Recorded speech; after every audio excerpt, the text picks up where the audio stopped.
You're listening to the Wildish podcast, hosted by Hannah Faye. Hello, my friends, and welcome back to the Wildish podcast. As always, I am your host, Hannah Faye, lover of all things spooky, ooky, scary, and giving you another podcast during the month of October. So this one is another slightly spookier themed episode. For today's episode, if you're watching the video version, I have a really dope fairy costume going. As I say with basically every costume that I've put on and shown you guys this entire month, I'm very proud of it. These wings I actually got because my friend Lindsay, she had a housewarming party, and we wanted to do kind of like how you see on TikTok where there's those themed parties. So hers was a Shrek themed party. So everyone was supposed to come dressed as a character from one of the Shrek movies, and you were also supposed to bring a drink themed after, whoever your character was. And the character I picked was Fairy Godmother, the legend herself. So I needed an excuse to get fairy wings, and thus now it was like, oh, well, perfect. Let me just do a fairy costume for Halloween while I'm at it. So, what do you think? This corset top that I'm wearing also, I actually already had. So, it kind of just came in handy for the costume. And same thing with this white wig. If you watch my videos, you've actually seen this wig before. But I got little pixie ears going, and I did like white eyebrows and eyelashes to really give the mystical look. Anyway, so yes, if you want to see my costume, you can either check out the video or check out my Instagram because I'm posting photos of every costume that I've worn this month so far. So unfortunately, today's episode is going to be a lot shorter than I wanted it to be originally. I had a whole plan to read to you guys multiple scary stories, but 2 out of the 3 stories that I had picked out aren't scary at all and are written very poorly, but I do have one that ended up being really good and I really enjoyed it, and so we will be going through that story today. So I wanted to make sure I still got an episode up for you guys, but unfortunately it's just not going to be necessarily as long as I wanted it to be, but it's fine. Let's get into today's episode. I thought it would be really fun to read these scary Reddit stories. Now, I actually found I'm really blanking on what it's called, but I'm just going to say category. I found a Reddit category of free horror stories, so free to use horror stories. And so I was like, oh, this is perfect. Like, I would love to read some of these stories for my podcast. So that's exactly what we're going to do. So the first one is titled If You Love Me, and it's by Reddit user NerdXCoreXNeil. And I will, of course, have all these stories linked in the description box below. So, if you love me. I love my wife above all else. I've loved her ever since the moment I laid eyes on her. I would do anything for her, and that has never changed after all these years. Oh, that's cute. We first met in college. We were both theater majors, and it was the day 1 of Acting 1 class that our eyes met for the first time. She had chocolate brown eyes that were complemented by her dark brown curls. We stared at each other constantly that first day, and when we were partnered together, we knew that it was fate. Oh my god, this is starting out really cute. My name is Margaret, she said to me as soon as I walked up to her after class. I took her by her hand and kissed it. Henry, I responded. She then took one of my long dreadlocks and wrapped it around her finger, staring me in the eyes and biting her lip.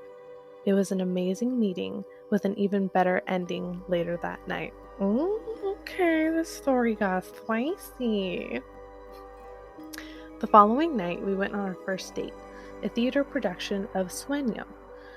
We held each other's hand through the entire performance, and afterwards, I walked her to her dormitory. Every day after that was like a love story. We went through good times and bad times. We broke up and got back together. Through it all, one thing never changed for me. I loved her and would do anything for her. Oh. We got married after graduation and went on to become very successful in the stage acting scene. We were considered a power couple and were always cast in romantic roles opposite each other. It was easy to bring the true, deep love that we felt for each other to the stage, and it was nice to make money from it. Honestly, that's goals. One day, our lives took a turn. We just finished a successful performance of the stage play The Clean House when we were approached by a member of the audience. "That was an amazing performance," he said, a creepy English accent behind his words. "Why, thank you, you're sweet," said Margaret, gripping my hand. I could tell that this guy had creeped her out, but being a talented actress, she was able to put on a nice front. "I've been watching you two for a very long time," he continued, his pale blue eyes staring into Margaret. "I am very much a fan of your work.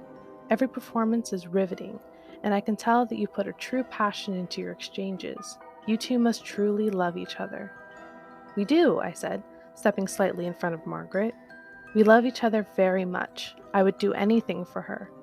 I looked at her, and she gave me that beautiful smile of hers. "That warms my heart to hear," he said, but as he put his arms behind his back and looked up into the night sky. "True love is a valuable gift that is often taken for granted. If you're not careful, you can easily lose it forever, and it can never be replaced, no matter how hard you try." He then looked at me, and I could see just how disturbing his pale blue eyes were. Well, and I could see just how disturbing his pale blue eyes were. Hold on to that gift. Cherish it forever. Alright, this is getting creepy. He began to walk away before I asked the question that had been bothering me since we met. "Who are you?" I yelled. He stopped and turned his head. "Your biggest fan," he answered. Then he walked away. Margaret and I looked at each other, baffled at what had just taken place. Later that night, we were sitting on the couch watching a movie when suddenly there was a knock at the door. "Wonder who that could be," said Margaret as she got up to see who it was. She looked at the people and froze in place before taking a single step back and opening the door. Standing just outside the door was the same man we had talked to earlier that night. "Oh, girl, you should not have opened the door then." He stood there with his arms behind him, his pale blue eyes shining like the moon. "Honey," I said, standing up from the couch to join Margaret at the door. "Please, come in," Margaret said to the man, to my shock. "What are you doing?" I yelled, running to get to the door. The man stepped inside before I got there and began to stroke her face. When I finally got to them, I threw my fist and connected with his face, knocking him back outside. I quickly slammed the door and locked it. I turned to Margaret, who was in some sort of trance. I tried to snap her out of it. "Margaret," I yelled, shaking her. "Margaret, wake up." There was nothing I could do to get her to respond. I shook her, slapped her, even splashed water in her face. Nothing would work. Suddenly, the lights in the house went out. I looked around until I saw the silhouette of a man standing outside our living room window. I blinked and it was gone. I began to panic and ran to the gun safe in our bedroom. Despite being theater nerds, we were very well trained in self-defense and firearms. We could each hold our own if our lives were ever in danger, and if there was ever a time to put that training to use, it was now. When I got back to the living room, I immediately raised my weapon. There stood the strange man holding Margaret by the face. "Let go of her!" I yelled, aiming for his head. He looked at me, and the only thing I could see in the darkness was glowing red eyes. He then turned his head to Margaret and I fired, hitting him directly in the head. He fell to the floor hard and I ran over. Margaret fell over too, but I caught her before she hit the ground. She still would not respond, her eyes wide open in her trance. I looked over to the man, but he was gone. I gently laid her on the floor and stood up quickly, readying my weapon once again. Suddenly I felt a strong, tight grip on the back of my neck, and I was then thrown across the room, hitting the wall. I groaned in pain as I grabbed my gun and slowly stood to my feet, shaking as I raised my weapon again. Again, he had a hold of Margaret, but this time he pulled her head close to his. I felt my heart race and my blood boil as he put her lips to his glowing red eyes staring right at me. "No!" I screamed as I ran towards them. He then pushed her to the side and opened his arms to me, as if inviting me to fire on him again. I obliged and fired 5 rounds into him, but all he did was allow them to connect as he laughed.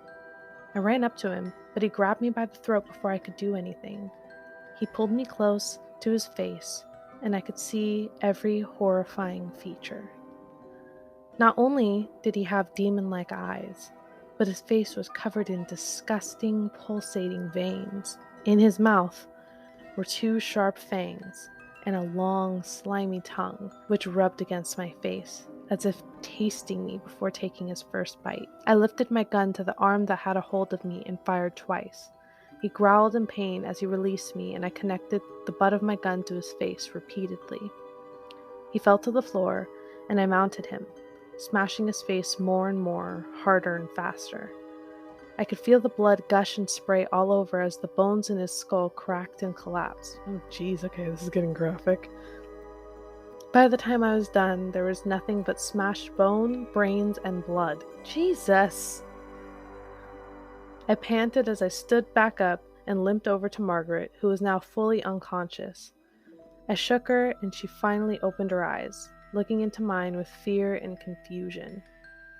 "Margaret," I said, feeling relieved as she was all right. I held her close, and we laid there until I looked over to where the body of the stranger should have been. He was gone, and panic arose once again, and we both stood up quickly. I turned to face Margaret and screamed when I saw him standing behind her, still in the process of regenerating his face. Before I had a chance to react, he sunk his fangs deep into Margaret's neck. She screamed in pain as I screamed in rage, hitting the monster in the skull once again with my gun. I felt bone crack again as he released her. Again, I mounted him and went to work, growing exhausted the longer it went. I knew this wouldn't last, as he would surely regenerate again. It soon became obvious what exactly I was dealing with. He had put Margaret into a trance merely by looking at her, even looking through a peephole. It wasn't until he invited him inside that he actually got in. He had glowing green eyes and fangs, and he bit Margaret in the neck. He's a goddamn vampire, I thought to myself. While he was down, I ran to the kitchen and grabbed a wooden brook. B-R-O-O-K. I broke it in half and ran back to the body, where I rammed it as hard as I could directly into his heart. The body began to convulse and flail its arms and legs all over. Suddenly it stopped and went completely limp before melting away into a deep red blood and other disgusting fluids. Oh, this is getting gross. After catching my breath, I slowly turned my attention to Margaret. She sat there in the darkness, legs folded, and upper torso fully erect. "Honey?" I said, nervously approaching her. In the darkness, I could only see her silhouette, until her eyes began to slowly glow red. There was only one thing I could think of to do. I love my wife. I would do anything for her, even if that meant chaining her up in the basement, feeding her a pint of my own blood every day while I figured out what to do about her. When the hunger would hit her, she would become like a wild animal that cannot be communicated with. So I fed her my blood, and she became herself again. She understood the situation and never held it against me. It wasn't easy, but it was all we could do. Unfortunately, a pint only went so far, until soon it wasn't enough. So I gave more and more, until the point that I was endangering myself with so much blood loss. It was then that I decided to feed her full meals. It started with small animals at first, and then cats and dogs. Soon I made the hard decision to invite homeless people into our home, knock them out, and give them to her. This went on for far too long before it really started to affect us. She felt like a monster, and I did as well. I love my wife, and I would do anything for her. Which brings me to now. I'm sitting here, writing this, shaking. There is literal blood on my hands as I try to compose myself. She asked me to do one last thing for her. I refused at first because I loved her too much. "If you love me," she began, looking me deep in my eyes, her now pale blues not blinking, "you will do this." Tears fell from both of our eyes as I pulled her in close. "I love you, Margaret," I whispered. "I love you too, Henry," she responded. I could hear the squish as I drove the wooden stake into her heart. I trembled as I listened to her whimpers, gasps, and eventual silence. I broke down as her body melted away into liquid. I lay there in her remains, sobbing. I sit here now with nothing left but the warning about the creatures of fiction that are very much a reality. I write my confession of the crimes I have committed out of love. I say goodbye to any friends or loved ones that may be reading this. I loved her, and I did everything for her. That was really good. Like, there were a few typos throughout it, so I was having a little trouble sometimes, like, having to restart the sentences and figure out what words were missing.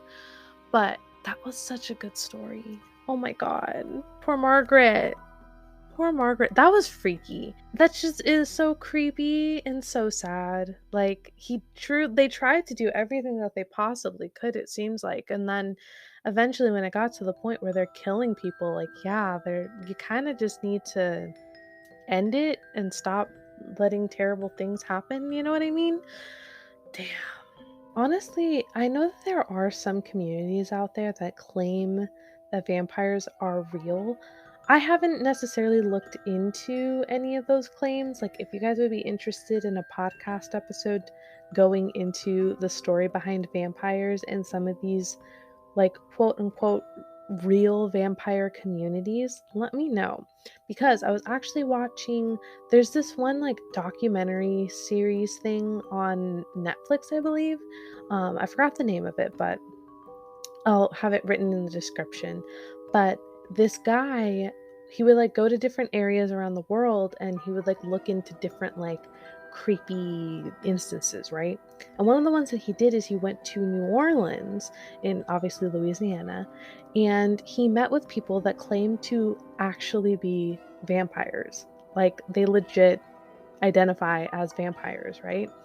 And he talked to a few different people, and there was this one, like, household of people who, they don't claim to be, like, the type that goes stalking in the night, and, like, attack and, like, have fangs and all that kind of stuff.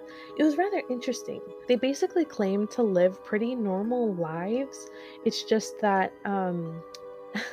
having, like, small dosages of blood like, rejuvenates them, basically. Like, their skin is brighter, they feel healthier, like, if they go too long without it, they start to feel almost like they're dwindling. But that's not the proper description. I feel like it's a really interesting conversation.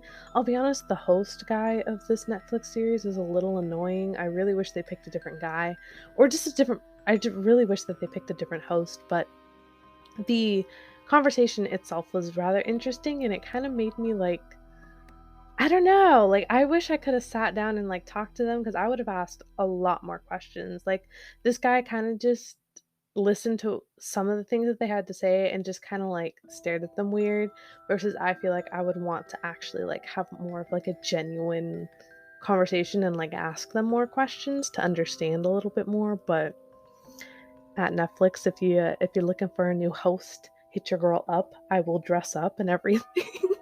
But now, for real, like I said, some people do, like, identify as vampires, but it seems like those that do, there are a few also mentioned in, like, the Netflix article that do try. You can tell that they're trying to mimic the, like, teen stories, like the Twilights of the vampire community. Then there's ones who are looking at it less of, like, a teen romance, like, thriller type thing, and actually look at it like it's a legitimate way to live.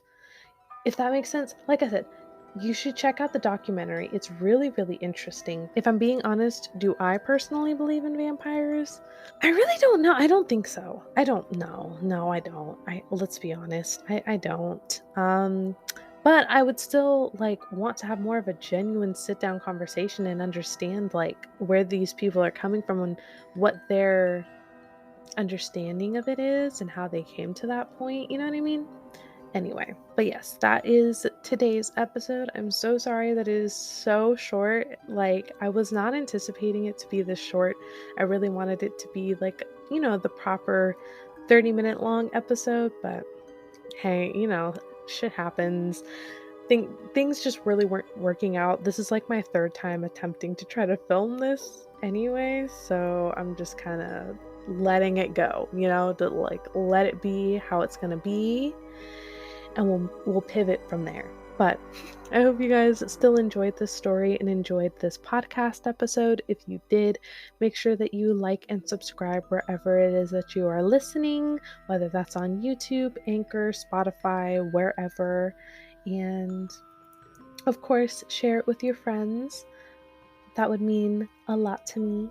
I hope you guys are enjoying my spooky season, and if you want more spooky content, head over to my YouTube because I posted so many videos for the month of October to celebrate Halloween, all the way leading up to Halloween, obviously.